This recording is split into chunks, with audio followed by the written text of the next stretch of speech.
Nasaan sila?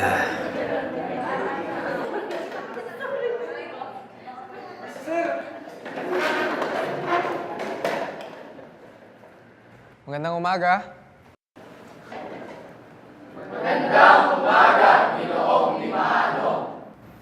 Magsiupo na kayo. Bago matapos ang ating araw, ibibigay ko ang resulta ng inyong pagsusulit kahapon. Oh my gosh! Hindi ko lang mapagsak ako doon. Ay, Best Actress. Magsimula na tayo. So nalaman natin kahapon na matapos bigyan ng basbas ng hari ng Espanya si Ferdinand Magellan, ay... Naku! Eto na naman tong si Madrigal. Unlimited data yung pulbos eh. Uy, gusto mo ba? Ayoko. Amoy pimiento ah. Kilala ko to. Si Bernardo to eh. Mr. Bernardo? Sir, Kumakain ka na naman sa klase. sorry po, sir. Sabi sa'yo, huwag ka kumain. Okay. So, 1519, nung naglayad si Ferdinand Magellan, ay meron siyang mga kasamang Espanyol. Sino makapagbibigay sa akin ng pangalan ng 5 barko? Okay, Miss Javier. Sir, yung 5 barko po is Trinidad, San Antonio, Victoria, Concepcion, tapos... 45 minutes na. Santiago po. Lalabas na naman tong si Mr. Santos. 3, 2, Sir, may I go out? Okay, Yume.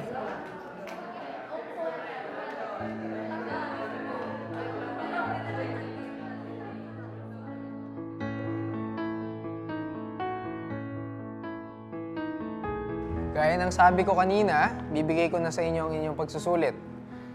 Lumapit na lang si Lopez, Javier, Cortez, Cruz, Bernardo,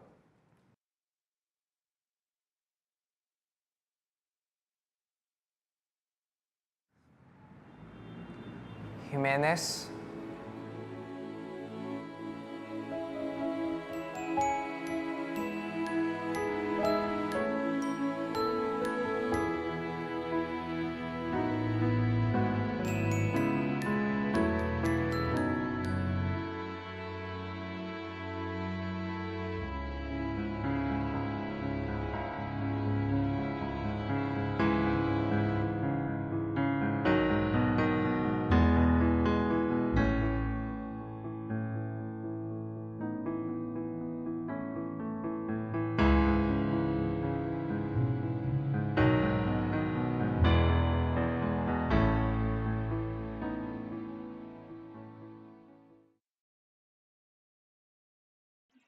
Good morning, everyone. For today, we are going to present a video presentation for the subject BSE 39 or Technical Writing under Miss A or Miss Jedit Vic A. Almuestro. So, how are you guys? No, kumusta naman ang ating buhay sa ating daming ginagawa, sa dami ng workloads? Kaya pa ba? Kaya pa. Ayun. Kinakaya pa, no? And, okay, yun. Bali, tsaga-tsaga lang makakagraduate din tayo, ano? Okay, next.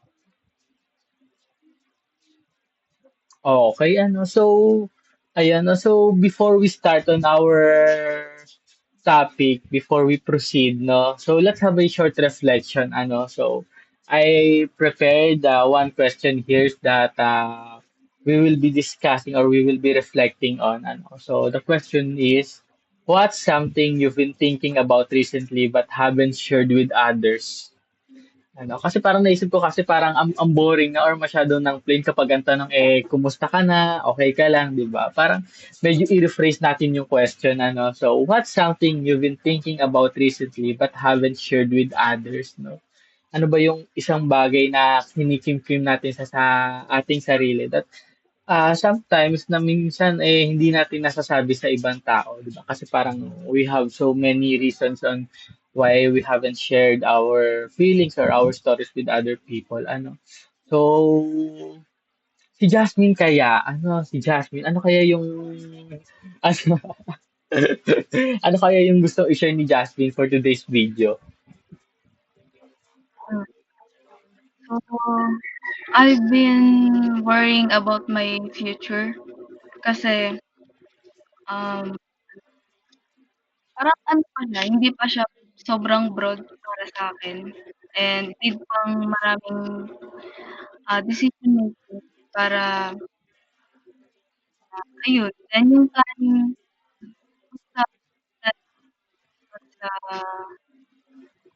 tingin ko hindi magwo-work yung isang plan kasi wala namang ah, kapag kunyari nangarap ka, hindi naman sure na yun yung mangyayari sa future. So, need mo ng plan B, plan C, and more. So, yun lang po.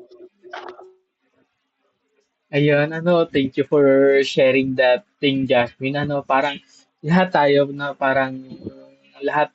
parang naranasan din natin yung naranasan ni Jasmine na parang we become anxious of our futures. Minsan hindi natin alam or hindi natin sigurado kung yung mga ginagawa ba natin ngayon, yung mga pagsisikap ba natin ngayon at the moment magta-translate kung ano ba yung gusto natin maging sa o kung ano man yung pinapangarap natin in the future. So parang may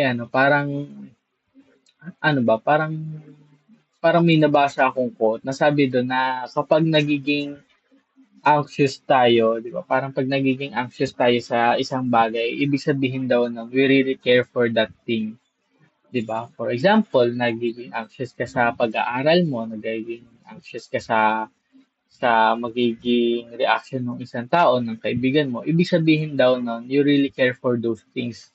You really care for your study and you really care for your friend. And ganun, and I believe ganun din sa future natin, no, na the reason why we become anxious of our future is that gustong-gusto talaga natin marating yung future natin, di ba? Gustong-gusto talaga natin ma-achieve, pero ano ba masasabi ko? Pero wala parang hindi talaga natin wala talagang hindi tayo makakapag time travel dun sa future para malaman kung mangyayari ba yung gusto natin mangyari. So the best thing that we can do is to live our life at its fullest, no? Ibigay natin yung best natin sa ngayon, sa pag-aaral natin, sa mga ginagawa natin.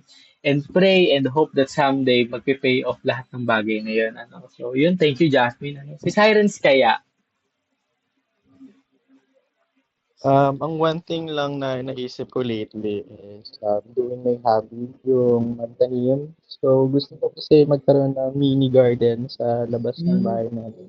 Something, for me kasi, kapag nakakakita ako ng green colors, parang ang peace niya kasi tignan. So, personally, parang I love seeing plant surround sa bahay namin. Parang ang sarap lang. Parang nafe-feel mo yung moment na ganun yung environment sa bahay para makapag-share ka din ng positivity towards sa mga tao. Parang yun yung thinking ko. Parang ang sarap kasi ng nature vibe yung nakikita.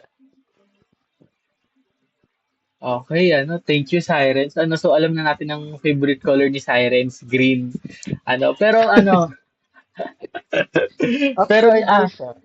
blue ba? So, so yun Pero na gusto ko parang, din ng green. mm, no, pero parang, kahit parang ang ganda talaga tingnan nung kapaligiran kapag ang dami mo nakikita mga puno, mga halaman, nung mga greens, parang ang peaceful, parang ang linis ng hangin, parang ang tahimik, And it is really cool for us na meron din tayong hobby na ginagawa, So, sa case ni Sirens, yung pagga-garden, di ba sabi nga nila, maganda na meron tayong habit to keep ourselves busy and entertained at the same time, So, ako, ano ba yung isang bagay na inisip ko na hindi ko pa sinishare ay, um, siguro minsan napapatanong na lang din ako kapag halimbawa kapag gigising ako sa umaga or kapag tahimik dito sa bahay, minsan naisip ko parang paulit-ulit na lang yung ginagawa ko. 'Di ba naranasan niyo ba 'yon? 'Di ba parang paulit-ulit na lang yung ginagawa natin. Parang minsan napapaisip ako sa sarili ko na parang gusto ko namang may gawing bago, 'di ba? Parang gusto ko naman lumabas ng bahay, gusto ko namang gumala-gala. Parang minsan naisip ko gusto ko na lang kalimutan lahat nung kailangan kong gawin sa school at at libutin ang buong mundo. Parang kung pwede lang talaga 'yun pero wala eh. Oo, parang ito pala si Nicole, no? Kapag pala sa mga panahong nalulundi ako, si Nicole ang yayayain kong gumala. Mabilis to kausap si Nicole, ano? So, Nicole, tara kape, ingrasya tayo, on the way na ako. Pero yun lang. Pero, I mean, na-enjoy ko naman or nare-realize ko naman kung bakit ako nag-aaral, kung bakit kailangan kong gawin lahat ng to. Pero minsan talaga, I was just thinking na sana may gawin naman akong bago na hindi lang lagi module, hindi lang lagi GCash ang binubuksan kong ganapan o sana may iba rin akong gawin. So, yun lang So, thank you for sharing all those thoughts na nawa somehow gumaan yung damdamin natin na as we share the things that we haven't shared with others And sana kung ano man yung mga gusto natin mangyari, kung ano man yung mga iniisip natin, nawa it turns out to be better So, thank you Okay, next. Ayan, okay. So, syempre, hindi parang parte na siguro ng pagiging eduk natin ng icebreaker activity, no? So, for today, to somehow lighten the mood, no? So, we will be having an icebreaker activity, So, ano ba yung ating icebreaker activity? Ayan, so the title of our activity is that guess who I am. So, medyo hulaan to, So, sige, next. Ayan, ito directions. Guess who wrote each personal letter based on the provided choices. So what we are going to do is that I will be presenting you some personal letter and you will just be guessing who wrote that or for whom to that letter will be. Okay, so yun. Ready ba ready ba ang ating mga ang dami natin no? So tayo lang din nasasagot nito, no? Ready? Wala tayong choice. Ready or not? Wala. Tayo lang din ang magkakasama. We are all in this together. Okay, next. Okay, so yan. For our letter number 1 of, sabi dyan, 2, 1 from secret date, April 3, 2025. Good day 1. We have received your application letter and we gladly inform that you are qualified to enter our company. Congratulations, no? So choices, mother, manager, teacher, friend, or school administrator. So, magkakahiyaan pa ba tayo? Oh, yes, Sirens. Upon reading sa scenario niya, manager yung answer ko kasi mention dito yung application letter na inform sila sa company. So, yun. Ayun, thank you, Sirens. Yes, tama, manager yan. So, di ba parang ganyan yung sinasabi kapag mag-a-apply ka, usually through email.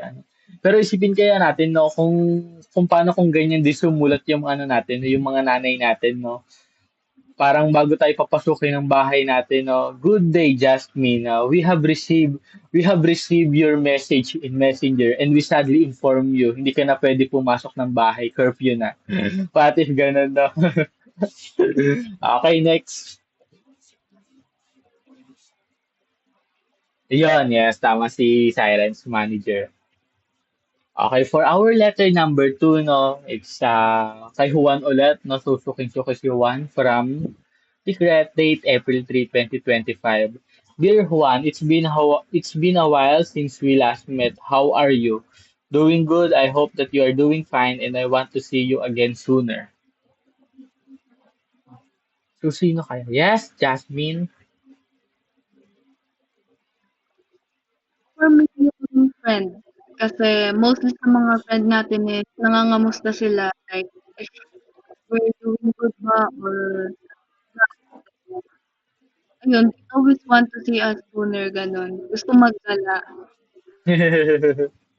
Oo, so thank you Jasmine, so friend ka, So, pero bakit sa akin parang iba? Parang kapag nangungumusta yung kaibigan ko, parang iba yung kasunod, no? Kumusta? May pera ka ba dyan? Pautang muna. So tama ba, friend?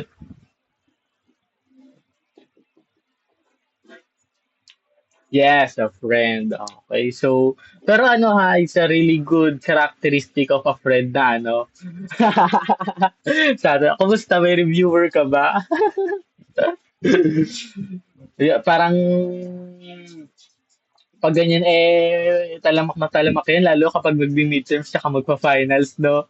So yun tama. Pero yun nga, 'di ba? It's a really good trait or it's a really good characteristic na tayo as a friend is parang we can really connect with others. Parang nakukumusta natin yung mga kaibigan natin, 'di ba?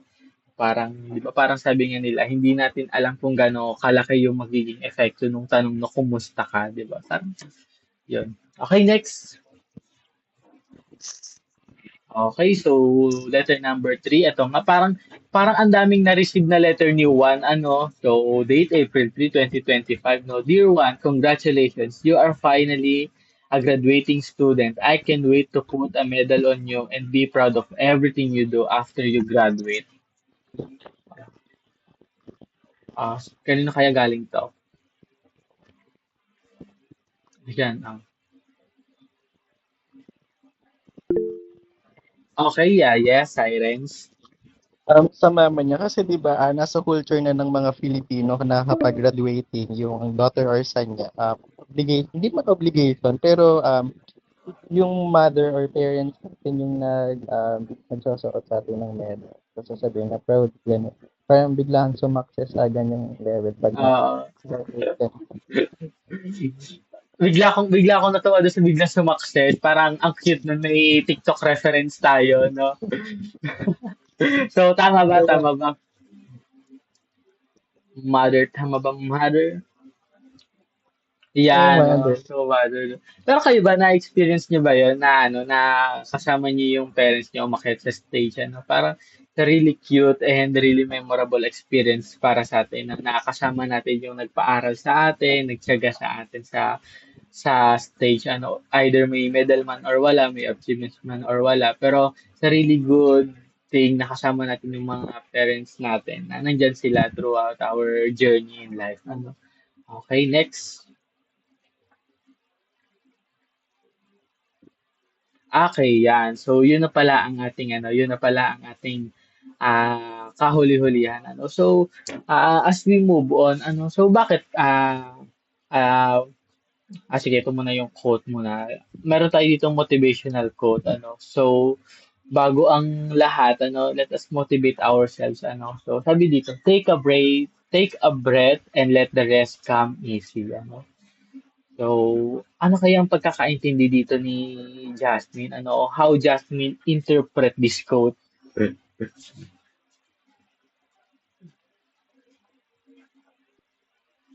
I think, um,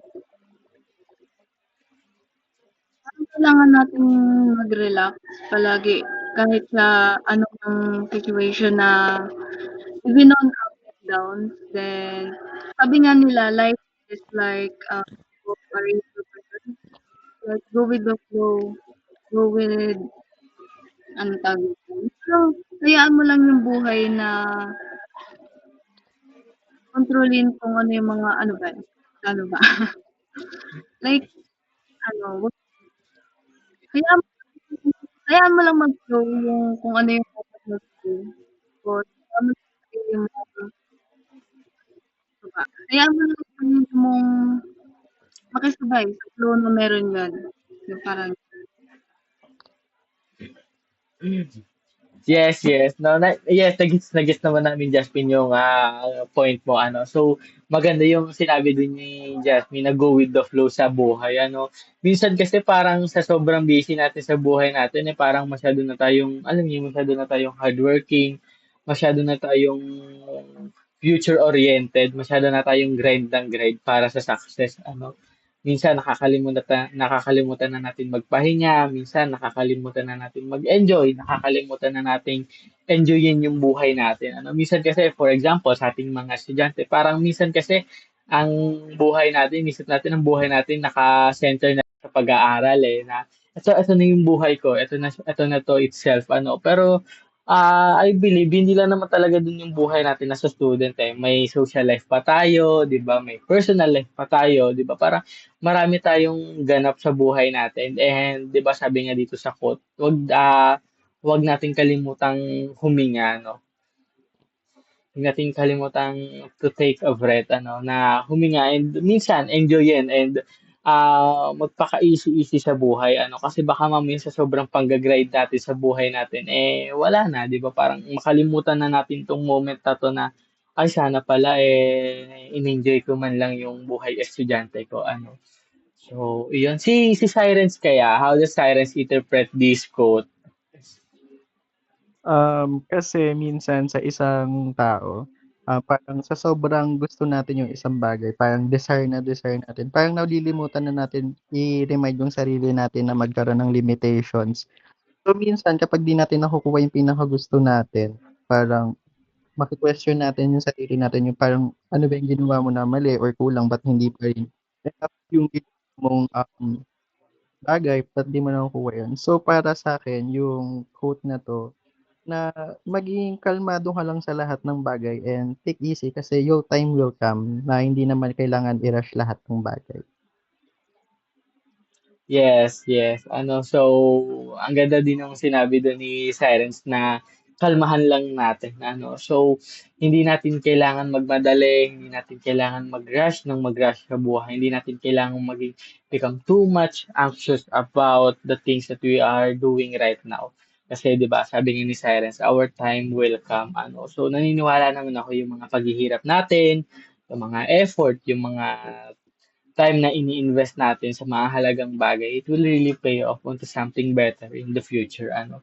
So, ang pinakamahalaga, sabi dito, take a breath and let the rest come easy. Ano. So, I hope that activity somehow motivated every one of us. Ano. So, iyan, baka naman ang mangyari, hindi naintindihin yung module, no? Hindi naintindihin yung asynchronous task. Ay, hindi, sabi kasi sa quote ni Paul, eh, take a breath and let the rest come easy ang gawin. Hindi na pinansin yung mga missing sa G-class. Ano, bala ka dyan, mama, no? Pero hindi, so, di ba, parang we need balance in our life. Okay. Next. Ayan, no? So, may tanong ako, no? Are we ready to learn? No? Ready ba? Yeah. Yun, no? Wala tayong choice dahil tayo rin ang reporter. Ayan, ano, pero it's a good thing na prepared tayo to report and to learn. Ano. So, ano bang una nating ganap? Okay, next. Ayan, ito, activity number 1, Finding Nemo. Ano, so, alam nyo kasi, parang sa mga ka-classmate nating nanonood dito, nung brainstorming kami on how will we execute this presentation, the first challenge that come into our mind is paano namin masusustain yung attention nyo, di ba? Paano namin masisiguradong panonoorin nyo talaga tong presentation na to? Kasi, di ba, to be honest, di ba, sa sarili din naman natin, kapag may ibang tao, kapag yung kaklase natin na nagsasend ng video recording, eh, Diyos ko, parang hindi siguro natin yung iba, hindi na binubuksan, yung iba parang pinapanood 3 minutes, 5 minutes lang, ano. So, depende ni Cole kung guilty. No, so, yun, parang 'di ba parang hindi talaga natin pinapanood kasi minsan masyadong boring, minsan ang dami nating ginagawa ano. Ay, oo nga, parang may advantage na pala si Nicole dahil siya ang may hawak dahil siya ang siya ang nagpe-present, madali niya na lang tumaano, no? O sige na, Nicole, pagbibigyan ka na namin. Ano, pero 'di ba yun nga, yun yung kauna-unahang challenge kapag magre-recording, how do we sustain the attention of our audience? So, and to as intervention to that problem, so itong activity 1 na to ang sagot, no, Finding Nemo. So, paano ba mangyayari? So, parang ito din yung report natin kay Ma'am Tumala, ano, In this presentation, Nemos, alam naman siguro natin yung itsura ni Nemos. Nemos are hidden throughout this whole presentation. Ano, from the start hanggang matapos to, meron diyang marami diyang pakalat-kalat na Nemo. And take note ha, medyo niliitan na namin si Nemo and medyo blined na namin siya sa ano sa presentation. Kasi yung huling activity parang andali lang sa mga kaklase natin, andali lang hanapin no, yung mga letters, yung multilingualism, ang ginawa kasi nila, tinames two speed lang, tapos parang tinignan-tingnan lang nila. Dito, medyo hinirapan naman namin, no? So, parang kailangan medyo challenge, no? So, nangyari, meron dito parang medyo maliliit na Nemo, no? Pero hindi naman sobrang liit. Parang visible pa rin naman siya with the naked eye, no? So, and medyo blended namin siya sa surrounding. So, yan, ewan na lang talaga namin kung madalian pa kayo dito. And medyo madami na to, mga 387 na Nemo. Hindi, hindi. Basta medyo madami ano. So, yun your task, syempre, find them all. Hanapin nyo, bilangin nyo, ano. Ano, kadami na pinapahanap, no. Tapos, ang price, no, knowledge. Naalala ko si na Luis. Pinahirapan tayo sa activity nila ang price knowledge. Okay, so kapag nahanap niyo na, once you've counted all the Nemos, leave a comment below. So since we will be uploading this video presentation on our YouTube channel, you are free to leave down a comment, no? So kung ilan yon, no? With your answer. No? So, the first three people to correct, kasi baka naman bigla lang mag-comment ng number. The first three people to correctly identify the total number of Nemos will win a prize, no? So, ano ba yung prize? Ito, medyo pinag-isipan namin yung prize. Hindi na ito basta knowledge na lang. Medyo bigatin, no? Medyo may budget ang grupo, ano? So, isip kasi namin, baka mamaya, hindi naman nila hanapin kapag alam nilang ang price eme-eme lang. Kaya medyo nag-invest kami dito. No? Nag-invest kami dito sa price so para hanapin niyo yung mga Nemos. Ano? Kaya mag-alala, hindi kayo madi-disappoint. Ano? So, siguro si Nicole, ang ginagawa siguro ni Nicole ngayon, tinitingnan na yung PPT natin. Hindi pa na-upload yung video, may comment na si Nicole.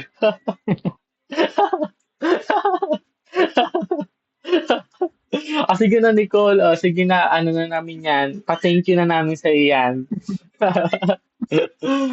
So, okay, so yun ang ating activity number 1 and I hope, medyo mahirap to, no? I hope medyo galingan ng ating mga classmate and nawa sa activity na to, medyo tutuka talaga nila ang ating presentation, Kasi itong presentation na to, hindi naman to basta for requirement lang, no? So, di ba parang it is our guide na rin, lalo't parating na yung ating midterm examination. Okay, next. Okay, so yan, no? So as we have discussed the mechanics of our activity 1, no? Nawa tutukan talaga na ang ating mga kaklase itong ating video presentation, ano? So moving on our lecture proper. So this presentation entitled The Finding Nemo, no? So kung kanina yung activity 1 is Finding Nemo, ito naman Finding Nemo, no? Ano ba yung Nemo? Yeah, we will be discussing that later on. No? Dissecting the memorandum within Cavite State University. So, initially and originally, ang concern lang talaga nung ating video presentation is about the memorandum itself, no? So, yung broad definition, parts, and elements nun. So, as we were brainstorming, naisip namin na parang medyo hindi makaka-relate yung mga kaklase natin if we will just be discussing the memo as it is, di ba? Parang ang isipin kasi or ang magiging thinking na ang memo pang corporate or pang business correspondence lang siya, no? Parang naiisipin siguro nila hindi pa naman tayo nagtatrabaho so parang hindi tayo masyadong makaka-relate sa memo, which is not true, so kaya ang naisip namin why don't we contextualize this topic into the CBSU itself, kasi di ba ang CBSU meron din naman silang nire-release na memo, no? So lalo na alam ko pamilya tayo dito sa memo to, lalo na kapag nag-aabang tayo ng mga walang pasok ng mga asynchronous classes, so from contextualizing this topic, mas makaka-relate yung ating mga kaklase kung ano ba talaga yung memo, no? And at the same time, mas magiging meaningful and mas magiging malapit itong topic na to sa bawat isa sa atin kasi makaka-relate tayo, So, as the title itself, we will be dissecting or hihimay-himayin natin yung memorandum within Cavite State University, yung content, yung parts, yung elements niya na ano. So, to proceed with our activity, okay, may I call on Sirens? Yes. Again, everyone, good morning. So, as mentioned, ang topic po natin ngayon is about memorandum. So, we presented or we do activity that says that kindly review this memo and answer the following guide question. So, we have here the examples of the memo. So, you can analyze it or review the memo that presented in our activity. So, we have a following question regarding next question. So yeah, ito po this is our guide questions. We have here 4 questions that for us to dive in this topic to make our knowledge deeper about the memo.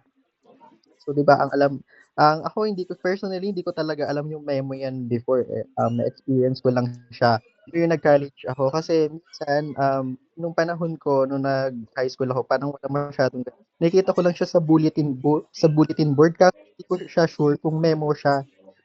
Kayo ba memo ba yun or para lang siya kasing news eh, parang hindi ko kasi alam yung differences between the two eh. Ah, so, parang hindi rin ako sure. Parang minsan kasi memo, minsan naman letters, or minsan typical announcement lang yun, no? Pero siguro mamaya we will be digging that on later part of this topic.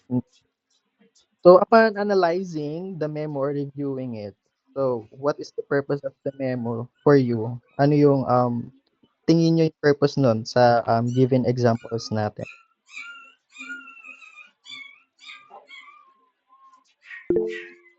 Yes, Paul. Sige, ako na. Tatlo lang naman tayo dito eh, no? So, pero nakakahiya naman kay Nicole Shin kung tatawagin natin siya, no? So, pero ako na, no? So, particularly, the purpose of this memo is to guide the students, no? So, is to guide the students about the guidelines kasi, di ba, the subject will be the temporary suspension of wearing of uniform. So, this memo serves as a guidelines or as a guide on how this subject will be implemented and how this system works. So kung ano ba yung mga dapat suotin, ano ba hindi ba nga dapat suotin. Yes, tama. At essential talaga siya sa mga student ngayon. Kasi easy siya for us na inform as early as possible, no? So, parang yung purpose talaga na to make us a reminder sa mga guidelines sa school. Tapos specific, halimbawa, sa given na halimbawa sa certain situation na yun. So, para mabilis tayong ma-inform or alam na natin yung guidelines na kailangan nating sundin and to be followed. So, the next question is, who is the intended audience of the memo? Syempre, na-mention to na student. Ay, sige, Jasmine, thank you for raising your hand.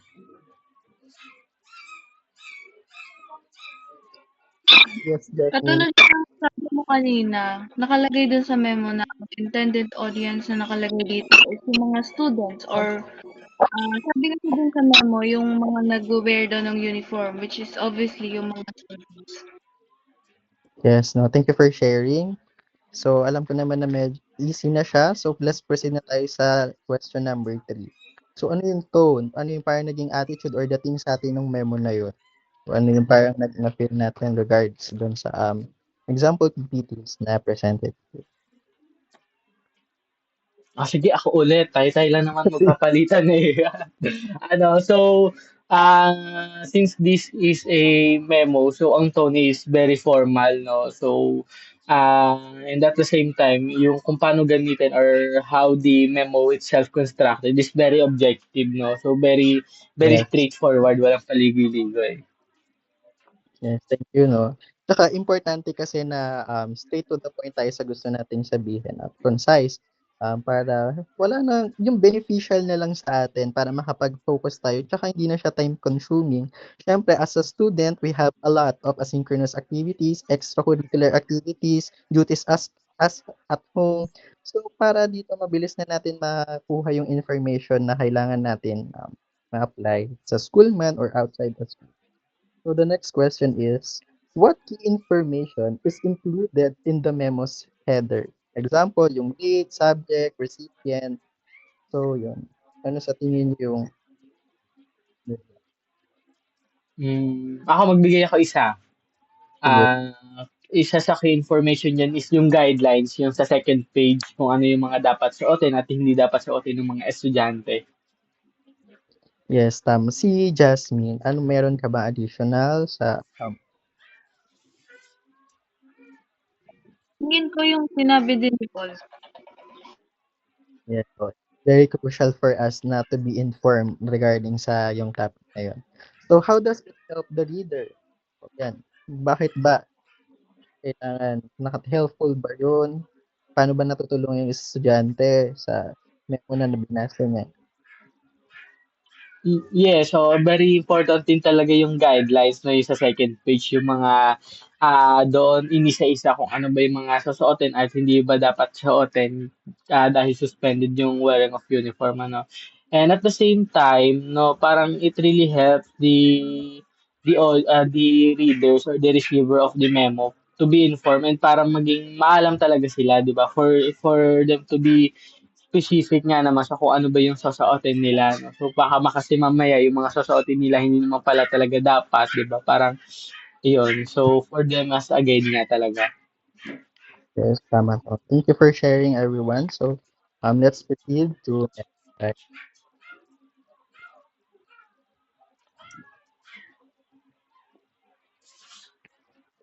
So, yan. Meron tayong two different memorandum at memorandum. So, given na dito yung parang clues natin regarding the two. So, meron tayong singular and plural. So, let's dive in and let's give it an explanation to make us very familiar para hindi tayo magkaroon ng confusion between the two. Next.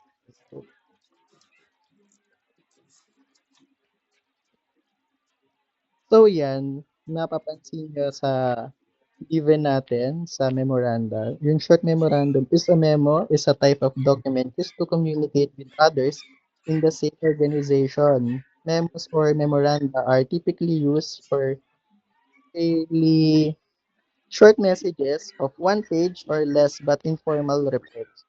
So kung napansin nyo, di ba nabanggit na singular, parang yun na yung clue natin. Sa memorandum na yun, short and memo na lang siya. It is written message for communication and typically sa business, so government, or even academic settings.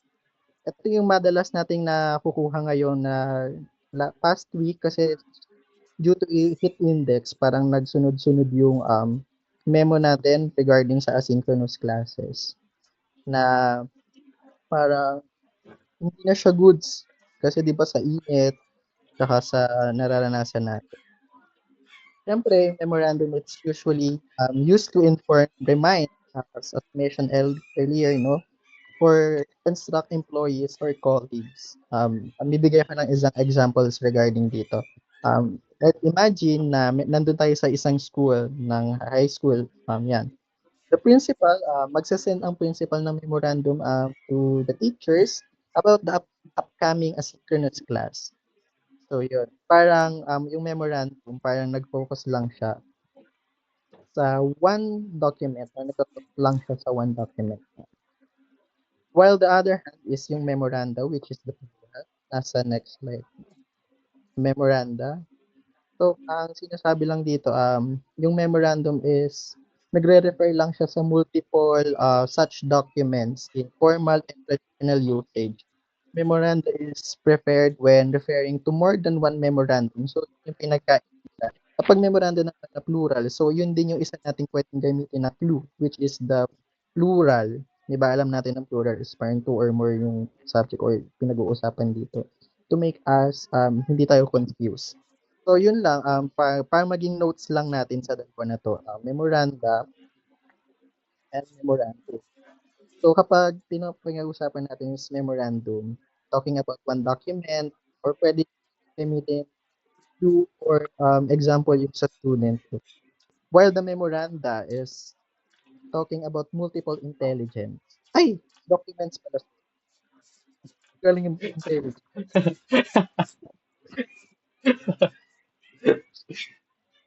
So yun, no, yung gusto ko i-share na learnings regarding sa aking topic, which is the activity. Thank you, no? Next. So yun, na yun din yung sa memoranda, yung na short official note, yung na-mention ko lang din kanina na ang nagmamatter kasi dito sa memoranda parang ito yung formal and traditional usage, di ba? Yung memorandum is prepared as referring to more than one memorandum. Yung halimbawa nga dito, yung the office distributed several memoranda about the new work policies. Something na may inform din tayo. Parang iisa lang naman yung pinaka-goal nila to make the readers informed regarding sa bagong guidelines or policies na kung saan man tayo, workman, schoolman, or anumang klase ng ano yan. So, purpose of the memo, yun. Parang nasabi na din naman kanina yung purpose of the memo. So, lanuhan lang natin to ng konti. Can be used to quickly communicate. So, para ma-inform tayo ng mabilisan kasi parang wala na yung paligoy-ligoy pa para for us to make easy sa ma-retain sa isip natin. Halimbawa, yung pagsasuot ng proper uniform o 'di ba mabilis natin siyang naiintindihan na within a seconds alam na natin yung gagawin sa hindi, 'di ba? Parang wala nang ibang babasahin pa na beneficial agad sa atin at easy na maintindihan ng isang tao, lalo ng student nga. So next po. Yan, is halimbawa din nito is communication strategies. Barbara Diggs Brown says that an effective memo is short, concise, highly organized, and never late. So yun, no, tama naman yun. And I testify na kailangan short and concise para hindi, yun nga, kagaya ng sinabi ko na wala ng confusion kasi minsan napapansin natin sa ibang mga ibang updates na parang there's a lot of stuff pa before natin makuha yung point ng isang gusto nating mabasa or ma-inform ng isang tao na para mabigay sa atin. Tsaka and never late. Dapat the day before, alam na natin na agad na inform na tayo. Kasi minsan na-experience ko yan. Nasa biyahe na ako, parang middle na way na, ang layo ko na sa bahay, tapos asynchronous pala, parang ang ang layo. I'm not mentioning the school naman. Pero parang na-experience ko naman siya. Ganyan. Kayo ba, na-experience niyo na din ba yung mag-a-announce sila, tapos nasa school na kayo mismo, ano yung feeling nyo? Di ba parang, ang sakit nun sa feeling. Oo. Di ba? Parang, yun. Kaya, it should be on time and anticipate and answer all the question that a reader might have. It never provides unnecessary and confusing information. So, ganun. Parang, kailangan yung tanong or nabubuo nating tanong sa isip natin is given na siya dun sa memo. Yung parang, na-imagine ko dito yung yung merong teacher in front, tapos sasabihin, get 1/4 sheet of paper, sasabihin, ma'am, 1/4 po.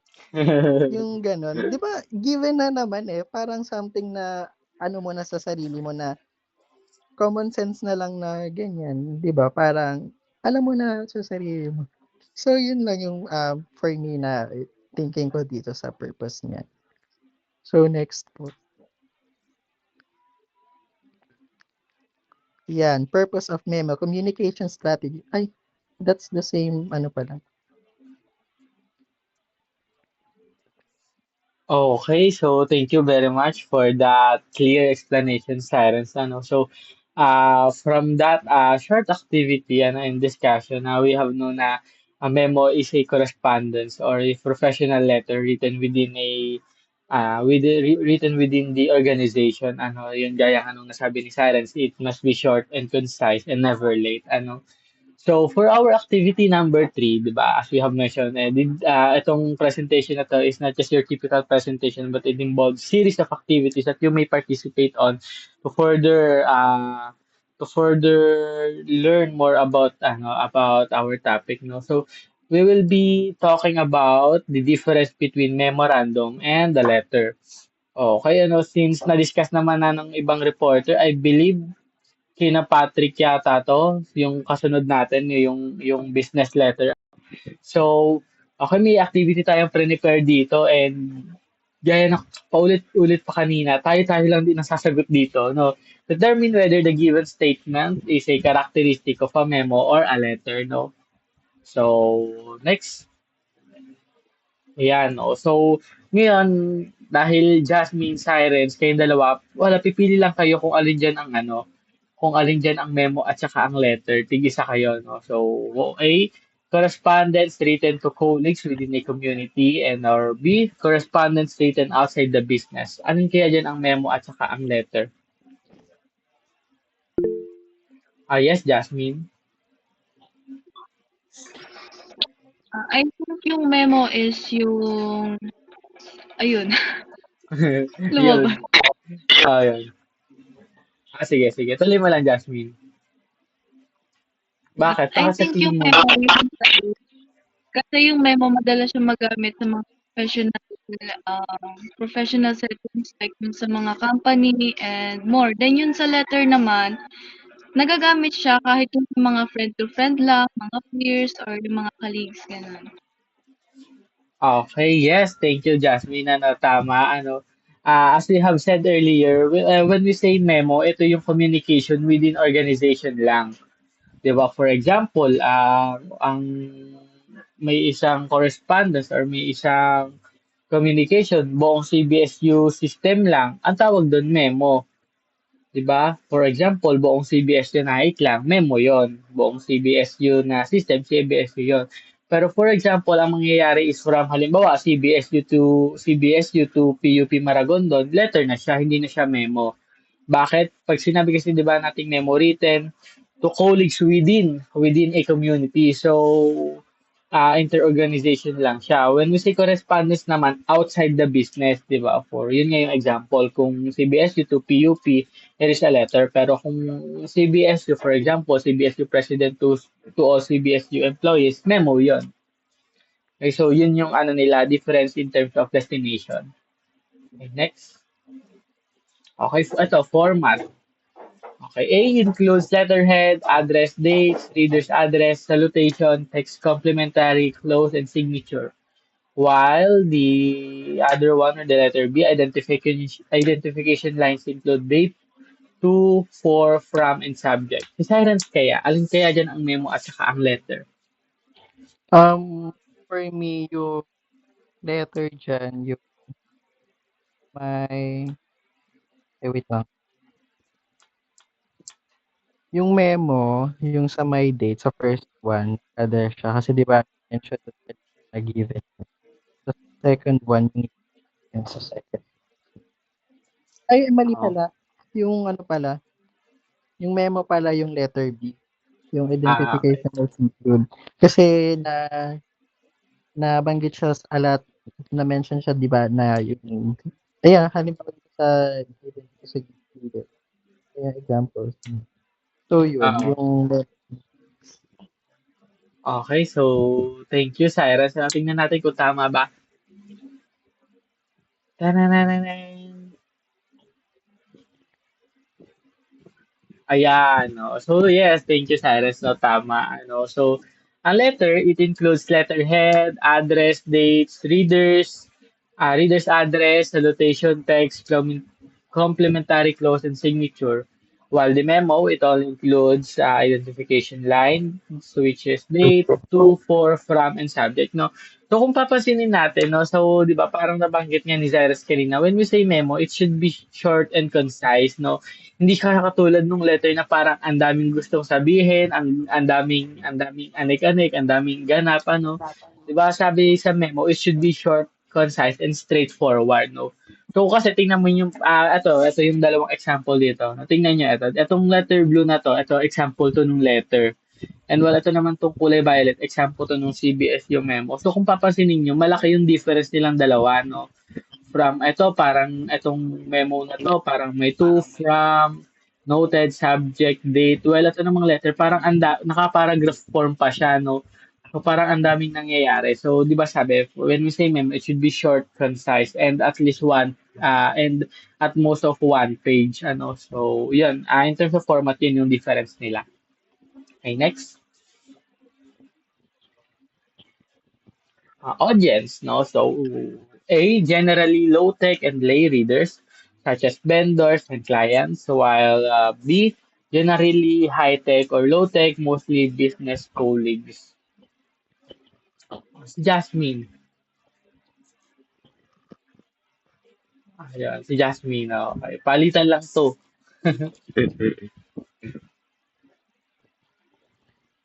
Tayo, we are all in this together. Ano, I think yung sa A, ah, letter siya. Then yung sa B is memo. Okay, yes. Thank you, Jasmine. Ano, si Sirens kaya, parang feeling ko gusto mo ba sumagot, Sirens? For me, yung letter A, letter. Tapos yung letter B is memorandum. Ah, Kasi 'di ba sa memorandum, generally high-tech or low-tech, mostly business and colleagues. So 'di ba parang nabanggit kanina sa memorandum, like sa school, pwede din siya may apply sa business or business colleagues. okay, so thank you, Jasmine and Sirens. So tingnan natin, tama ba? Yes, tama. Ano, so letter, generally low-tech and lay readers, and such as vendors and clients, while memo is generally high-tech or low-tech, mostly business colleagues. And kapag sinabing low-tech and high-tech, no? In terms of business correspondence or business communication, when we say low-tech, ito yung mga letters na kailangan pang i-print. Diba, low-tech, parang kailangan pa ng ano, parang when we communicate it to others, kailangan pa i-print, kailangan pa nung hard copy. When you say high-tech, ito naman yung mga ano na lang, mga sa cellphone na lang, kaya high-tech, hindi na kailangan i-print. Parang send na lang through email or through business email, gano'n, no? So sabi diyan, letter, it is usually low-tech or usually printed siya, no? And the memo naman, it is generally high-tech or low-tech, depende sa kung ano yung type ng business. Pero yung letter kasi, di ba, parang such as vendors and clients, so nasabi nga natin, kapag outside the business or outside ng circle nyo, letter yon. Pero kung sa circle nyo lang umiikot yung correspondence or yung communication, memo yon. Okay, next.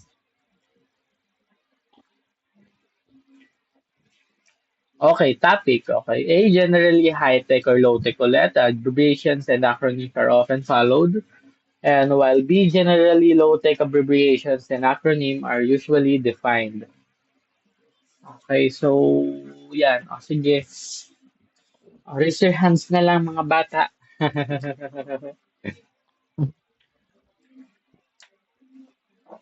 Ano, sige, take your time to think about it. For me, yung letter A is memorandum, while the second one is letter. Okay, so let's see no kung tama ba. Yes, tama. No? Memo, it is generally high-tech or to low-tech. Abbreviations and acronyms are often followed. Or the second one, generally low-tech abbreviations and acronyms are usually defined. No? So, sa ano kasi, sa memo kasi, for example, di ba, sa business nyo, there are some terms or some phrases or some jargons na nag-exist lang within your business. 'Di ba? For example, isang kumpanya tayo, tapos for example, meron tayong jargon. Halimbawa, sa circle natin, ang jargon natin is ROI. So, parang mangyayari, di ba sabi dito, hindi laging may ano, parang yung mga abbreviations at acronym, hindi na masyadong dinidefine sa memo. Bakit? Kasi ang nag-uusap-usap lang naman sa memo, kayo-kayo ring magkakasama di ba? Kayo-kayo rin ang di naman nasa isang circle or nasa isang business. So, ang mangyayari, hindi nyo na kailangan i-define kasi it is assumed that you already know those acronyms and those abbreviations, no? For example, ROI, hindi na kailangan i-define sa memo what is ROI kasi it is expected for every one of us that we already know what that word means, di ba? Or what that acronym means, no? While sa letter naman, dahil nga kanina pa natin sinasabi na ang letter is outside your business, so ibig sabihin makikipag-communicate ka with other people outside your circle or outside your bubble. Ibig sabihin, yung mga acronyms and abbreviations na gagamitin mo, kailangan i-define mo. Kasi baka ang mangyari, for example, yung abbreviations na ROI, pag dinala natin sa ibang business yan, sa ibang tao, hindi na nila maintindihan or magkaroon pa ng misinterpretation. 'Di ba? So, mahalaga na sa letter, dinidefine yung mga abbreviations na yun, and sa memo, hindi na. Kasi it is expected nga na ano na alam na ng business na yun kung ano yung ibig sabihin nun. Okay, next. Okay, so tone, the first one is a more formal audience of vendors and clients. And the next one is informal or the peer audience. Okay. So, yes, Jasmine. So, sabi mo nga kanina, ay, ano, first yung A muna, I think it is letter, tapos yung B is memo.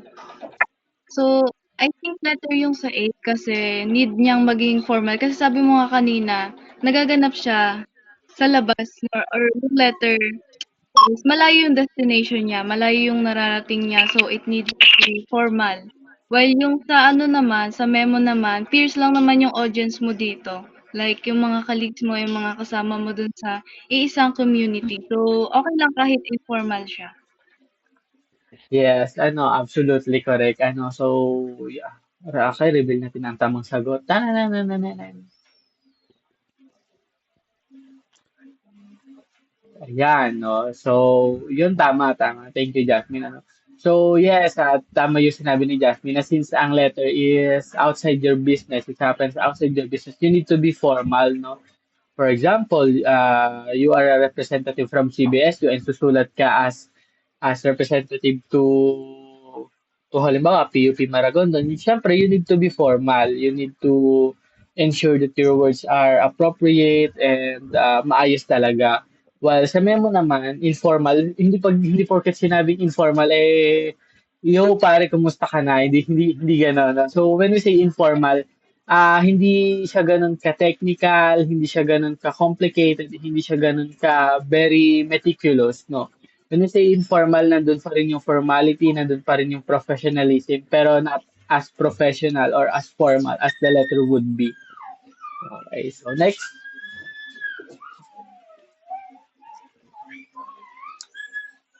Attachment. Okay, attachment. Hindi ito yung attachment issue, ha, no? So, attachment. A, additional information can be enclosed within the envelope. Or letter B, hard copy can be stapled to the memo. Complementary copies can be sent to another readers. Okay, so silence is it's your time to shine. Wait. Yung letter A, letter siya. Yung letter B is memorandum. Okay, so tingnan natin, tama nga ba? Okay, yes, tama. So, letter additional information can be enclosed within the envelope. Bakit ba kailangan i-envelope? Kasi 'di ba, na-mention na natin kanina, ang letter malayo ang nararating niya. Hindi lang siya basta CBSU system, hindi lang siya basta CBSU naig. It goes around the long way, no? Kung saan man destination natin siya or kung sinong receiver man ang pagbibigyan natin. So, kailangan naka-envelope siya. While sa memo naman, okay na yung naka-stapler na lang. Bakit? Kasi doon lang naman sa business or sa concern nyo doon lang naman sa business nyo yung concern ng memo, hindi naman niya kailangan lumabas, di ba? Parang, hindi yan lalabas nung building nyo, hindi yan lalabas nung opisina nyo. So, it can be stapled naman na and complementary copies can be sent to another reader. So, ganon. So, sa attachment, naka-envelope yung sa letter and sa memo is okay ng staple. Okay, next. Ay, ayan, delivery time, may sagot na kaagad. No? So, sa memo, it is determined by a company's in-house mail procedure. Memos could be delivered within 3 days, no? So, medyo ano pala, no, parang medyo matagal pala ang delivery time ng ano, ng memo, no. So, sa letter naman, determined by the destination within the city, state, or country that could be delivered within 3 days but may take more than a week. So, medyo matagal pala sa letter, no? Kasi sabi niya natin medyo malayo yung nararating ng letter. So, it really take a long time to be sent to its receiver. While sa memo, medyo malalapit lang naman or medyo within your business nga, hindi na yung 3 araw, no? So, okay na yung mga 3 araw. Pero sa atin yata sa CBSU system siguro mga 1 day, no, 1 day bago natin matanggap yung ano yung memo ano. So I think it's really depends on the procedure of the system or the company. No? So iba-iba yan. Siguro dito kaya 3 days or 1 week kasi medyo technical or medyo malaki na yung kumpanya nila. Pero sa atin since ang CBSU is within the Cavite lang din naman. So hindi na siguro siya ganun nagtitake ng time. Okay, next. Ayan, so to sum up or to sum up the difference between the business between memo and the letter. So ito yan, ito yung table niya. So yan, okay, feel free to screenshot or save na lang yan sa ating mga phone. Next.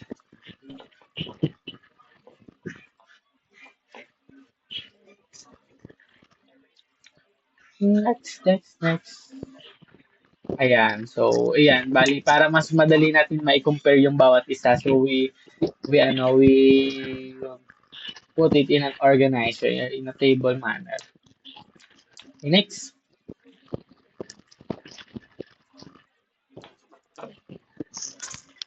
Ayun, no? Parang ang bilis lang ng ating discussion. October before na agad tayo, no?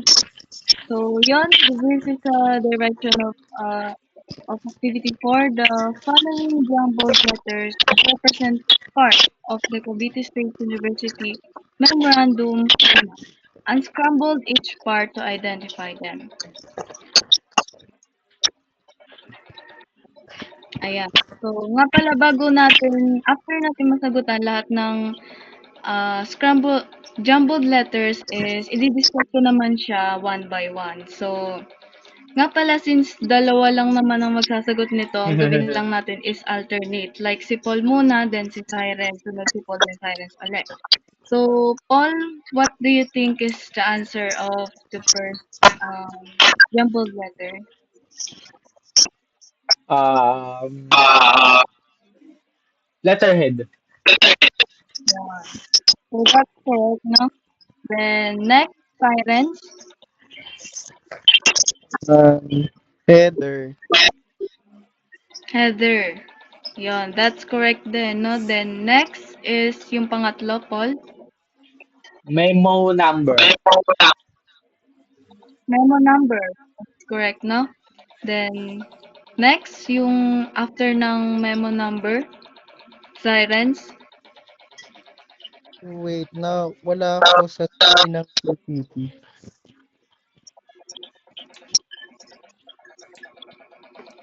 Yung pang-apat, ano po? Wala. Sorry na wala siya sa PPT ko. Ay, sa screen ko. May ano yata, may technical problem kay Sirens, ano. O, sige ako muna. Receiver. Yon. Then next, nakalabas na ba? Wala, ano pa lang, letter N lang. Walang ni Shane.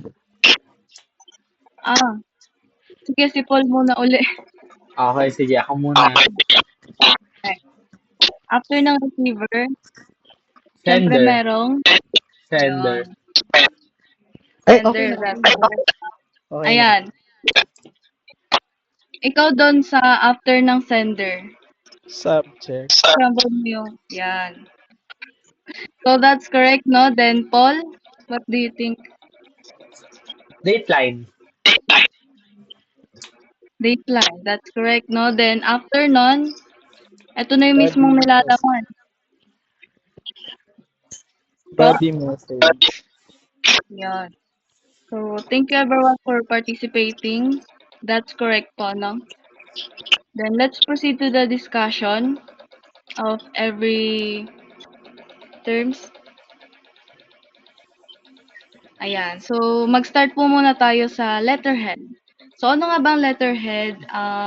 Naka-include dito yung organization, name ng organization, yung logo ng organization, and yung address ng organization na nag-send or nag-address ng memorandum. Ano?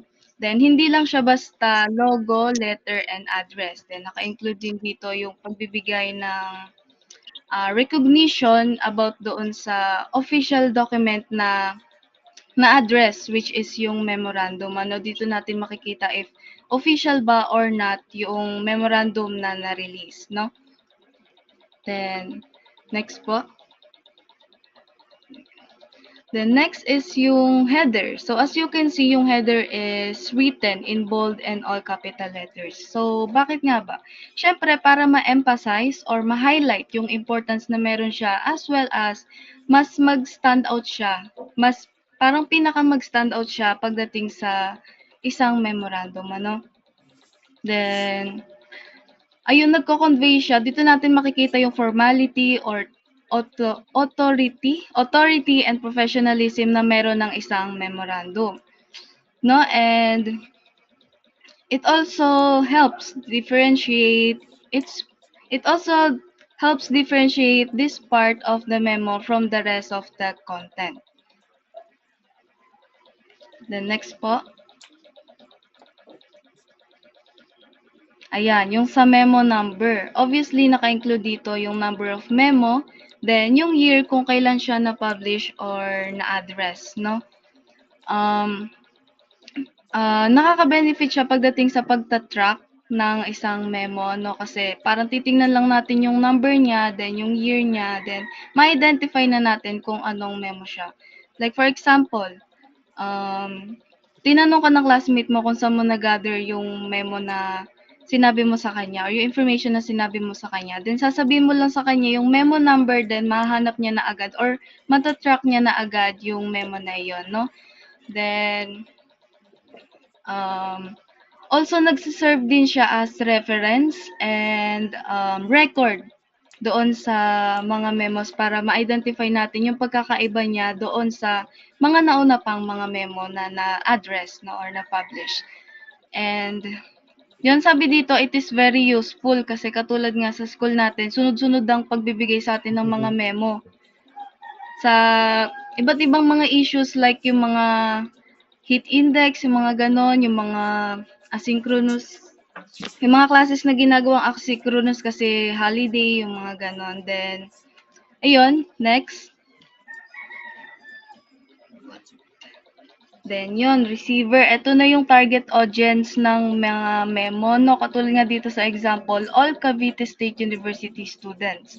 Like sila yung focus, sila yung purpose kung bakit sinulat yung memo, no? Then next po. Yun, kung may receiver, syempre merong sender. So, yung sender, ito yung organization or yung person na nag-issued or naggawa noong memorandum, ano? Then, ayun. Next po. Ayun, yung subject. Ito na yung mismong title or topic noong isang memorandum, ano? As a student, feeling ko yung subject isa sa pinaka-importanting bagay dito sa memorandum. Ano kasi, kapag kasi binasa mo yung subject o yung title niya, parang magkakaroon ka na agad ng idea or some informations about sa kung anong meron yung body or yung message ng isang memorandum. Ano? Then next po. Ayun, dateline. Ito yung actual date na kung saan na-issued yung isang memorandum or kung kailan siya na-publish, ano? Then, unlike doon sa memo number, may year doon. May year doon which is nire-represent lang kung anong year siya na-publish. But dito sa dateline, nire-represent niya yung actual date na kung kailan na-publish yung isang memo. Like merong month, may date, and may year din, ano? Then next. Ayun, eto na yung mismong body, eto na yung naka-include na dito yung mga main information na need malaman ng mga audience as well as yung purpose ng memo, ano?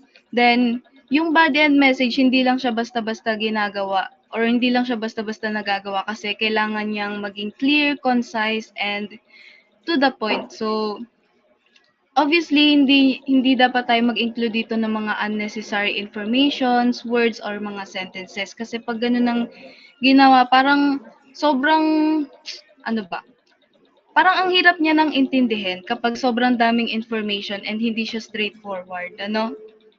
Then, what they include? Ayun, it says that it includes background information. I think ito yung mga supporting details about sa memo. Then, yung issue, ano ba? Yung issue itself and syempre yung mga actions na need nating gawin. Katulad na doon sa example na binigay kanina, which is yung mga dapat nating suotin, yung mga ganon. Yung mga actions, no? Then, ayun, sabi dito, yung mga information daw na need natin ilagay dito needs to be logical and straightforward manner. 'Di ba? Pag nagbigay ka ng, for example, nagawa ka ng memo tapos sobrang daming information, sobrang daming need basahin, parang ang dami pang pasikot-sikot din. Ang hirap niya nang intindihin, ano sabi ko, katulad nga na sinabi ko kanina. But kapag straightforward yung memo na ginawa natin, parang sobrang dali niyang intindihin. No? Parang kahit yung isang sentence pa lang yung mabasa mo, alam mo na kung ano yung nilalaman niya, no? Then, ayun, next po. Yun, yung enclosure. Ito yung isang, bale optional part siya na kung saan ay pwede tayong mag-attach ng, for example, yung mga spreadsheets, yung mga call logs, and yung mga other documents na pwedeng ma-visit ng mga audience kung sakali na kung sakali na gusto pa nilang makaalam ng or ano ba, gusto pa nilang mas maka-gather ng mas concise na information. For example, is hindi nila na-gets yung um, parang hindi malinaw sa kanila yung nabasa nila sa memo, then dito sila pwedeng pumunta. No? Then, yun lang po.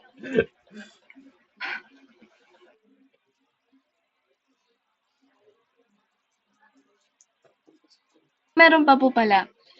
Ayun, yung difference between, please be reminded about the difference between Memorandum 4 and Memorandum 2. Yung Memorandum 4, about siya sa, for example, yung subordinate is mag-a-address siya ng information doon sa isang superior. Ano ba? Example, yung mga students, gusto nilang mag-address ng mga information doon sa mas nakakataas para mas mapakinggan sila, for example, ganon. Then, yung sa Memorandum 2 naman, ito yung mga ginagawa sa school natin. Ito yung mga which is yung mga superior naman is sila yung mismong nag-a-address doon sa mga subordinates, no? And gets po ba? Ayun, okay po. Thank you po.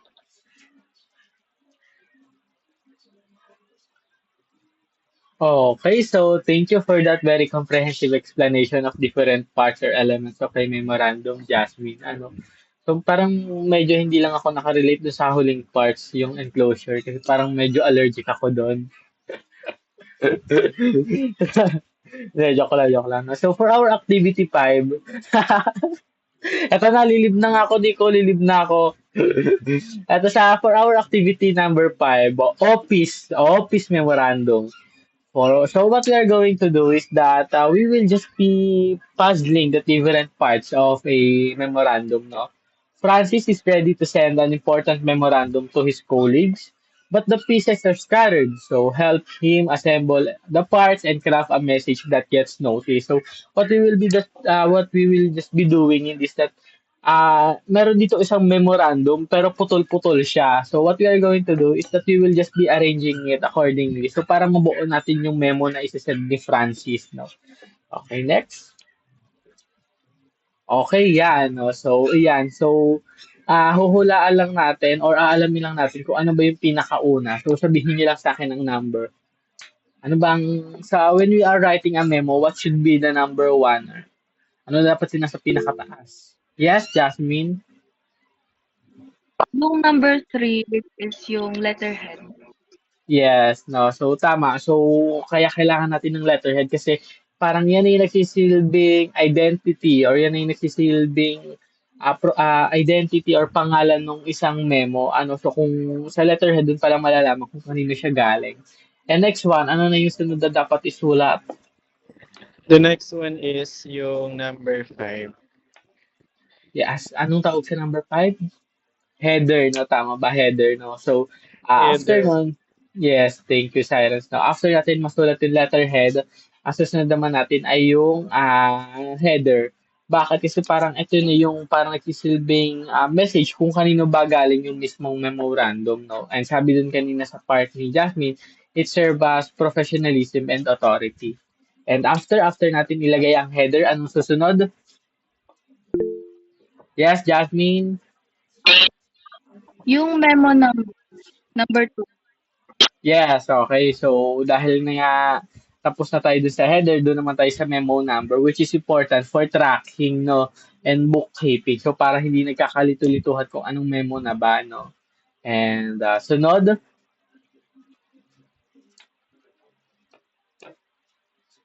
ano kaya sunod dyan, Sirens? No, after nung ah memo number. Dalawa na lang, no, dalawa. Number 1. Okay. Okay ang number. Sa ibang sa ibang reference natin, ang tawag nila diyan is header din, ano. Pero diyan naman sa part na yan, nandiyan yung to, from, noted, subject, and date. Ito na yung parang pinaka nagdi-distinguish sa memo sa ibang mga correspondence or sa ibang professional letters. Kasi sa ibang professional letters, hindi ganito, walang ganito. No?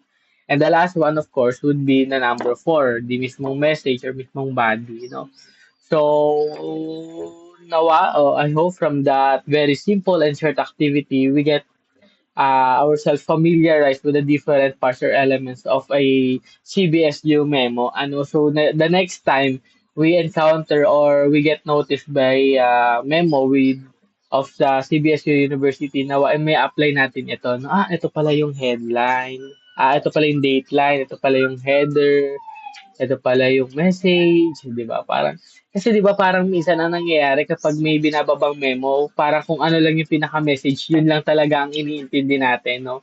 Okay, walang pasok isang linggo, yun lang ang iniintindi natin. Pero this topic is really interesting and very meaningful at the same time kasi mas natututo talaga tayo and for us to see the larger picture of what a memo is na ang memo hindi lang talaga siya tungkol sa message, hindi lang talaga siya tungkol sa walang pasok and announcement, but it is also about professionalism, authority, di ba? So, nawa matuto talaga tayo dito.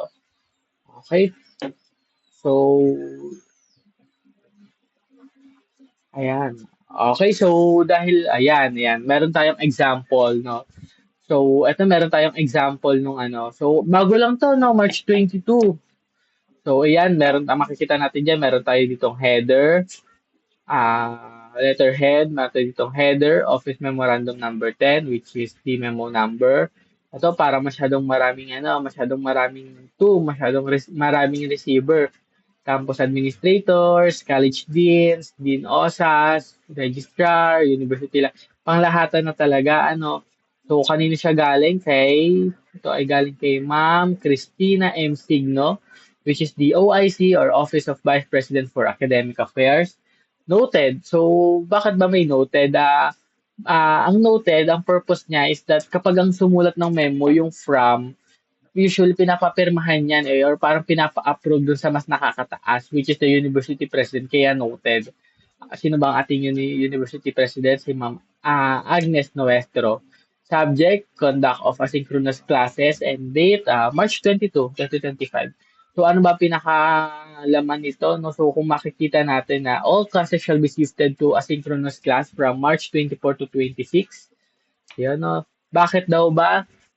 This temporary shift in teaching learning modality is in response to the announced nationwide transport hike. You know? So yun. So the following approved university learning continuity plan, the following are acceptable strategies. So ano bang mapapansin natin dito sa memo na nilabas ng CBSU? So yes, it's very short and concise, no, and it's very straightforward. Pero one thing that we should distinguish or one thing that we should notice about the memo of CBSU, lagi siyang kung hindi siya bullet, pa number. Diba, tingnan nyo dito sa message, 1, 2, 3. Bakit? Sa tingin nyo, bakit kaya laging pa number? Bakit hindi na lang normal na paragraph? Diba, bakit hindi na lang... Step by the step siya para ma-feel mo yung moment ng each gustong import. Kasi 'di ba kapag paragraph siya, parang tingin ng isang tao, parang ay ang loaded naman, parang tatamarin ka ng basahin. So by the help of bullet or the number, parang makakapag-focus ka na parang short kasi siya tignan eh, parang easy lang. 'Yun. Parang Ako. 'yun. Okay, so thank you very much for that very correct answer, no, Cyrus. So tama yon, no? So ang nagiging idea kasi kapag paparagraph ang isang letter, it is very overwhelming and medyo mahirap siya i-digest, medyo mahirap siya i-process. So the reason kung bakit ang ginagawa ng CVSU is pa number or minsan pa bullet is for it to be more for it to be easier to digest and to process para hindi siya overwhelming kapag binasa and madali siya sundan, no? So, yun, thank you. Again, good morning, no? So, let's proceed na tayo sa activity 6 entitled Memorize these points. Pwede bang patingin mo na ng mga reads nyo? Ano bang reads niya? So, yan. So, yan. The title itself is Memorize these points. So, yan. Let's dive into activity 6. So, next slide. So, Dave, a team leader at his call center, needs to write a memorandum to inform his team about an upcoming training session. However, he is struggling with the process of writing it. Help Dave by guiding him through the step of writing a clear and effective memo, including the necessary information such as a purpose, date, time, and location of the training as well as any other important detail his team should know. So yan, since na-discuss na natin yung mga parts ng memo, so is it easy for us to help Dave sa gagawin niya na memo? So are you ready, guys? Tulungan si Dave. O sige, kayo lang naman ng ready. So next slide. So yan, I have here one question. So Dave needs to write a memo to inform his team about an upcoming training session. Should he letter A or is it letter D? Why you guys think? So you can analyze. Yes, Jasmine. So, I think B, directly state the purpose and key details like the date, time, and location. Like, 'di ba, yung sa memo dapat straightforward tayo, no, hindi na dapat tayo nag-a-add pa ng mga unnecessary informations, no? Like yung mga detailed background, yung mga ganyan. Yes, no. And it should be very concise talaga para mabigay mo lang yung purpose mo and key details para ma-inform kung ano man yung gusto mong sabihin. Next question. Let's proceed for question number 2.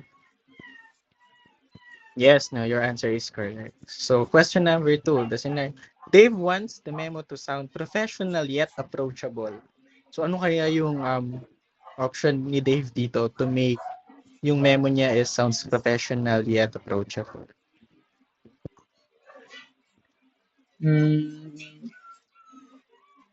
Letter A, use formal language and keep it concise. Yes. No.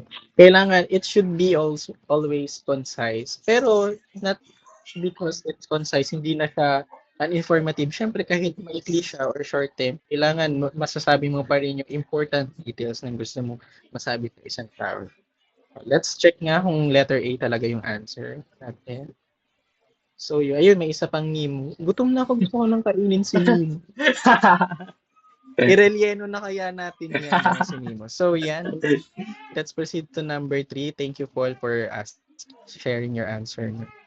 So, number 3, to ensure his message is clear, should Dave Yan, yes. Analyze ulit natin. Is it letter A or is it letter B? Letter D, Regine Velasquez. Nasa meeting Ano pa kaya ako. sa tingin nyo?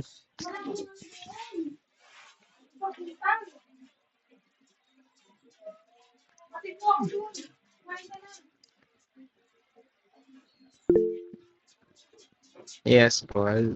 Ano kaya yung answer for this question? Mm, letter A. Include the subject line with the key focus of the memo. Yes, no, tama. Kasi sinabi naman dito, message is clear. Kailangan may makafocus na agad siya sa gusto niya masabi. To ensure the message is very clear and easy to understand. So, thank you for sharing your answer. Let's find out kung tama ba si letter A. Next slide. Wow, tama siya, letter A. Okay, let number 4 na.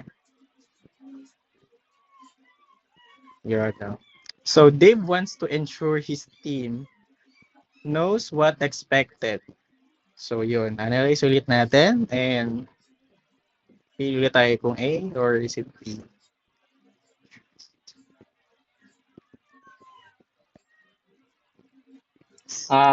Feeling ko A. Focus on the training schedule and agenda in the body of the memo. Yes, no, tama na. Kailangan talaga yung si Dave kasi once niya na ma-ensure yung team niya na expected. So the answer should be always A para makapag-focus yung schedule and agenda sa body ng isang memo niya. So next. Ay, yes. Yes, no, tama siya. Letter A siya. Next is number 5. Let's proceed to number 5. Dave wants to be clear about what his team should do next. So ano kaya yun? Is it A, B? Yes, Jasmine. He asked his team to acknowledge the training session by responding. So the answer is letter. Yes, tama, letter A. Okay. Okay na to. Letter number 6 na tayo. Okay, number 6. Since Dave wants to be effective, should he... So ano yung possible answer dito? To make Dave effective sa kanyang memo. Sige, si Jasmine. Sige si Jasmine. Ako muna, sorry.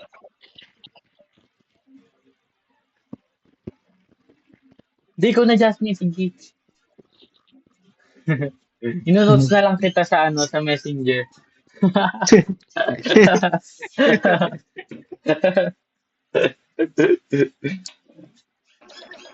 So, yun, katulad nga ng sabi ko kanina, yung memo dapat, siya, straightforward siya. So, A yung sagot. It should be short and to the point. Yes, tama, no. Pansin ko sa mga memo, kailangan straight to the point siya. No, buti pa yung memo straight. Ako hindi. Hindi. Hindi ako. Sana all, no. So, let's see na lang yung answer. So, yun. Check natin yung number 6 kung letter A. Yes, tama, no. Yun talaga yung answer niya. Ay, nawala na ako. So, since Dave wants to be effective, syempre, kailangan on point talaga yung gusto nating sabihin. So, yun naman yung talagang pinaka-ginagawal ng isang memo is para straightforward siya para makuha talaga yung information. So, next one. Yan. Sa number 7 na tayo. Dave wants to make the memo easy to read. So, yan. Ako, easy to get. Okay, analyze nyo ulit sa given question. Is it A or letter? Feeling ko A. Use bullet points to highlight important details like the training schedule. Oh, yan, tama siya. No? Kasi kanina 'di ba nabanggit natin na kapag paragraph yung types na ginamit natin, nakaka-overwhelm talaga siya. Parang ang hirap niyang basahin. Hindi naman sa mahirap basahin, pero parang nawawalan tayo ng gana or mood na tapusin yung ano. Unlike pag naka-bullet siya or ganun yung types ng ano ng memo. Mabilis, tsaka naka-highlight na siya, 'di ba? Mabilis na natin na ano yung gustong sabihin ng isang memo. So let's see kung letter A pa yung sagot.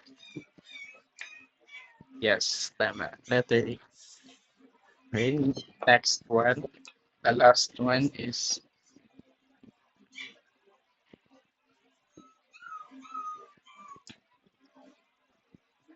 so the question for number 8 is, once Dave has written the memo, should he, what you guys think? A ulit. Na, A ulit. Oo. Review it for clarity and mistakes before sending it. Yes, no. Tama naman, kailangan think before, tama ba yung think before you click? Parang sa message lang. Yan, parang pwede din natin siyang mai-apply dito, no? Yung review for clarity. Kasi tama talaga yon na kailangan, bukod sa concise tayo and straight to the point, kailangan na double check natin yung gusto nating sabihin. Parang, wow, hindi ako mali sa ginawa ko na to. Wow, tama yung nasabi ko. Parang, Wow, ano sumakses. yun eh. Diba? Yun. So, let's check natin kung tama ba yung letter A na answer. Wow, tama nga. Biglang sumakses. Letter A.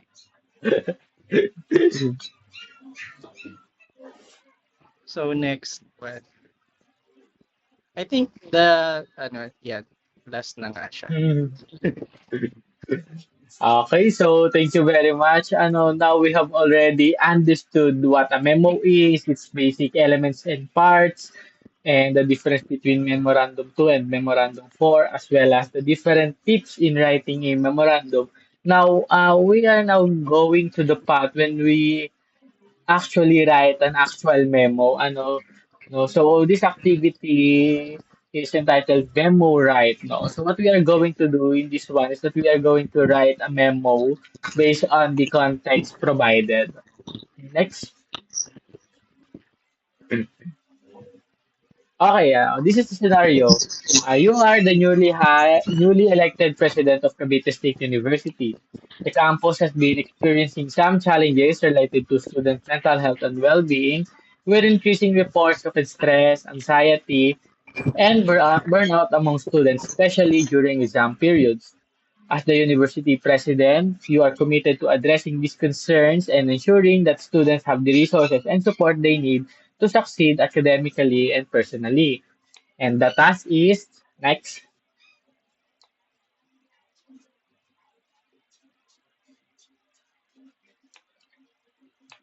Okay, our task, 'di ba? As a group naman 'to dahil tayo-tayo lang din nandun dito, we are going to write a memo to the university community. It is subjected to students, faculty, and staff, announcing the introduction of a new set of mental health initiatives and resources to support student well-being. These initiatives include extended counseling service, mindfulness programs, and additional mental health workshops during exam periods. So dahil tayo ay medyo mabilis kumilos, pinaghandaan talaga natin itong reporting na to, no? Parang mga 3 years ago pa natin pinaghandaan tong reporting na to, no? Hindi pa tayo nagka-college, meron na tayong hinandang memo para sa activity na to, no? Okay, next. Okay, so ang mag explain po ng aming group activity na pinaghandaan namin 3 years ago. Hindi pa natin alam na magkakaklase tayo no, no. So eto na naisulat na siya. Okay, na i-explain ni Jasmine na 3 years din pinaghandaan ni Jasmine ng explanation, no. Okay. May prediction na pala. Yun,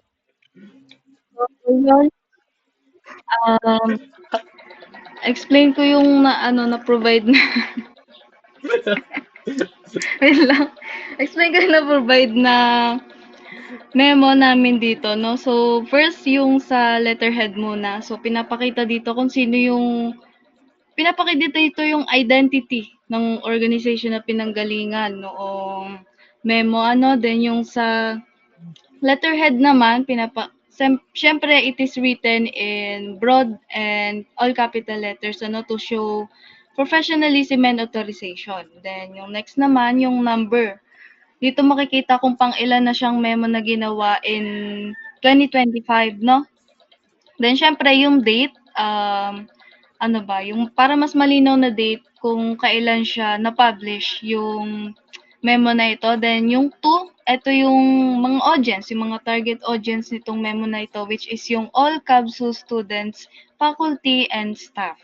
Then, it is from Matthew Santos Tan, the university president. Siya yung gumawa nitong siya yung gumawa nitong memo, Then, yung noted naman, Diyos ko, yung noted, it is signatured by Miss Jasmine Jen Consumo, Director, Administrative and Support Services. Naku, wag manifest ha.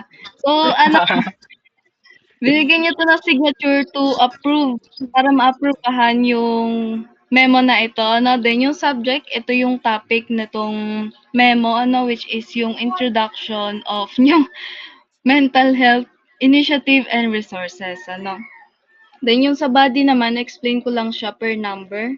Mabilis lang to. Then yung sa number 1, dito nakalagay yung main information, which is yung pagla-launch ng new mental health initiatives to support students' well-being and academic success. Then yung sa number 2 naman, ito yung mga ganap, yung mga events dito sa project na ito, which is yung extend counseling services, mindfulness and relaxation programs, mental health workshop, and peer support groups. Then next naman, yung sa number 3, nakalagay dito yung purpose nitong memo, which is yung pagpo-provide ng accessible mental health support and pagpo-promote ng mga positive campus environment. Then number 4 naman, ito yung actions na dapat nating gawin, which is yung nakalagay dito is encourage to actively support and promotes this Patapos na kami initiatives. Then maya-maya. yung sa number 5 naman, ito yung mga more details na need pa nating malaman about sa memo. Then yun lang po. So, yun, thank you very much. Sa very, very prepared talaga tayo. Ano sabi ni Nicole? 3 hours ago yan, no? Hindi, Nicole, 3 years ago, no? 3 years ago talaga namin to pinaghandaan. Very parang inubos namin lahat ng brain cells namin dito. Parang pinag-effortan talaga namin to. Parang, grabe, parang ito talaga yung isang bagay na makakatulong sa lahat ng kabsuhenyo, mental health, no? So, iyan. No, nawa ang ating mga manonood ay nagkaroon ng idea on how to write and how to execute writing a memo. Okay, next.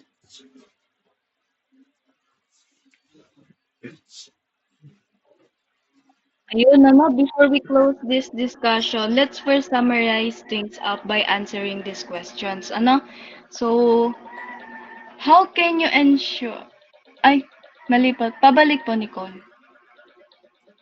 Ayan. How can you ensure that the tone and the structure of a memorandum are appropriate for the audience and purpose? How about you, Paul? Can you please answer this question and share your thoughts about this? No. No, yes. To ensure the tone and structure of a memorandum is appropriate for the audience and purpose, syempre, you need to ensure that the tone is formal and professional, di ba? Although, ang kausap natin is mga kakilala naman natin nasa organization na rin natin, it is important to consider na ang sinusulat pa rin natin is a type of professional letters, is a type of technical writing. So we should keep it professional and straightforward, no? And for the audience itself, so kailangan natin i-consider yung audience natin, di ba? For what we have discussed earlier, di ba? Kung sa tingin naman natin ang mga makakausap naman natin maintindihan yung mga acronyms, yung mga abbreviations, yung mga jargons na ilalagay natin, then it is okay to keep those. Pero kung alam naman natin na hindi yun appropriate or hindi yun maintindihan, then I think we should refrain from using those, no? Para naiiwasan natin ang miscommunication within the business. Ngayon na kailangan gumamit pa rin kahit na mga peers lang natin yung mga target audience natin dito sa memo, kailangan pa rin nating maging professional, maging formal, and syempre gumamit ng clear tone, no, para mas ma-emphasize yung clarity and conciseness na meron yung ating memo. Then, you know your audience well, di ba, no? Then, ayun, para alam natin kung ano yung ibibigay natin sa kanila, then kung ano yung mga dapat nilang malaman. Then, ayun, next po. Ayan. Next question is, what strategies can you use to make your memo clear, concise, and impactful while still providing all necessary information? So how about you naman po, Sirens? Can you please answer this question and share your thoughts po? So, yun. Kapag gagawa tayo ng memo, kailangan kunin natin yung mga essential na needs na mabigay natin sa isang reader natin. And besides sa pagiging clear and concise, kailangan yung sasabihin natin is meron siyang huge impact dun sa mga mambabasa natin. Kasi 'di ba, kapag nagkaroon tayo ng sinabi sa kanila, it helps yung mga tao na to be informed and to know well about sa memo na gusto mong gawin para magkaroon tayo na makapag-provide tayo ng necessary information sa mga, especially sa mga students, di ba? So tama yun, no, dapat yung ibibigay nating information sa kanila is may impact, no? Though sobrang detailed lang no information na mabibigay natin sa kanila, but may impact, ano. So, yun, tama po yun, no? So, next po. Ayan, got any questions? Tayo po ba ay may katanungan about sa mga discussion na ginawa natin about sa memorandum or memoranda? May katanungan po ba tayo? Wala na po. So, next. Wala na po. Yeah, let's commemorate your effort. Ano? So, well done everyone. So, sana naman ay lahat ay may natutunan about dito sa topic na ating diniscuss na memorandum or memoranda, no? So, ayun. Next po. So, ayun. Nga pala, ito po pala yung mga members. Ito ba yung mga members or reporters ng topic na ito, which is si Siren Stan, si Jasmine Consumo, and si Paul Stephen Cantong. Ano? Nagte-thirst trap pa yung isa. Ayun. Next po. Ayun, wala na. Thank you. Thank you everyone for sharing your thoughts, giving us your time, and giving participation to our activities. And once again, everyone, well done.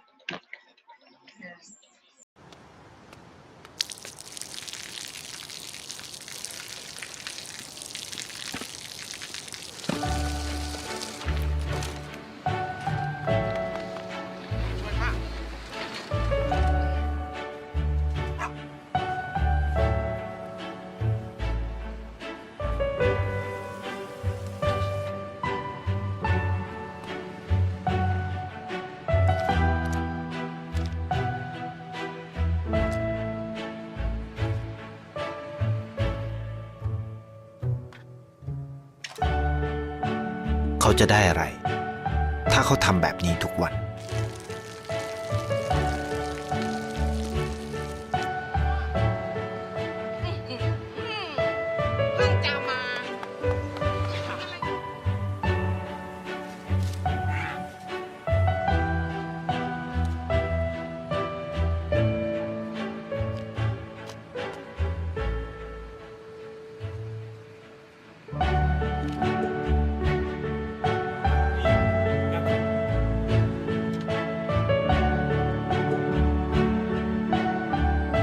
เขาจะไม่ได้อะไรเลย ไม่ได้รวยขึ้น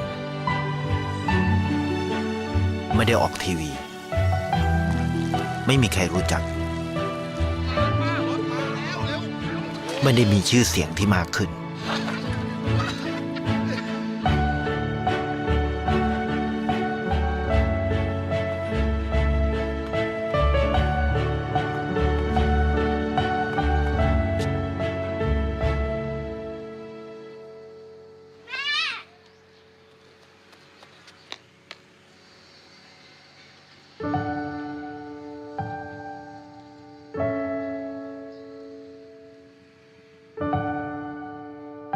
เพราะสิ่งที่เขาได้ คือได้แค่ความรู้สึก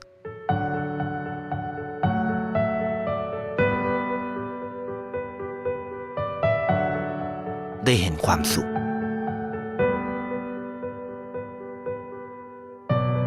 ได้เข้าใจ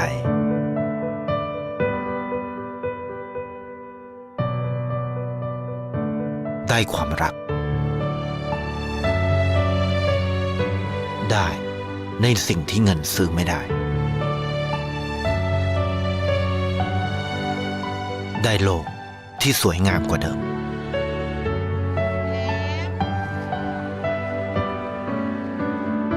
ในชีวิตคุณ อะไรคือสิ่งที่คุณต้องการมากที่สุด ไทยประกันชีวิตเชื่อในความดี